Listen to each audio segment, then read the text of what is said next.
important discussion to satisfy and please ourselves. Dan Levitar's show That's the only reason. with Stugotz.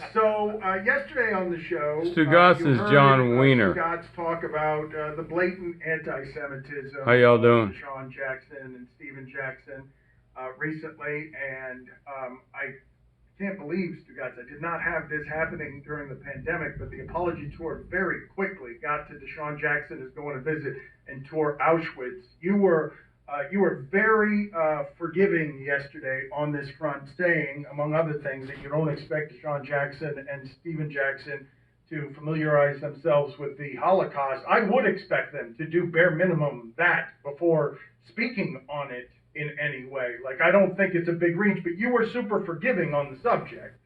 I was super forgiving. What I was saying, Dan, is I don't expect them to know unless you're going to be a voice here. And Stephen Jackson has decided to be a voice, and I applaud him for doing so. But if you're going to be a voice that speaks out against police brutality, and you are talking about fairness and justice and equality for all. Thank you, John When you Wiener. speak about other races and other religions, if you're going to be a voice, don't get it wrong. I am not looking for Stephen Jackson to speak on behalf of Jewish people. But if you are going to speak about Jewish people, okay, then don't get it wrong.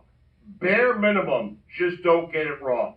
Take 20 minutes, take 30 minutes, take an hour. You take a few minutes. And familiarize yourself with what has happened, what's going on. Is that so hard? You take a few Have minutes. been the most targeted group of hate crimes 3 of the last 5 years in the United States. Stephen Jackson should not expect me to know what it's like to walk in his shoes, and I don't expect him to know what it's like to walk in my shoes. Do I live with the fear of being pulled over every day by the cops and being treated unfairly? No. But just because of the color of my skin or how much money I may earn or people in my religion earn, it doesn't mean they don't walk around with their own personal fears, Dan. It doesn't mean on Yom Kippur on the high holidays they're not sitting in a temple and wondering if that temple is going to be attacked. So all I am asking is, please, if you're going to be a voice and you chose to be one, and I am proud of you for doing so, please, if you're going to speak about other religions, cultures, races, bare minimum, don't get it wrong. That's all I'm saying. Jorge Masvidal joins us next. Thank you, John Wiener. Radio, your smart speaker. Mr. Stugotz. Thank you, brother. Or now.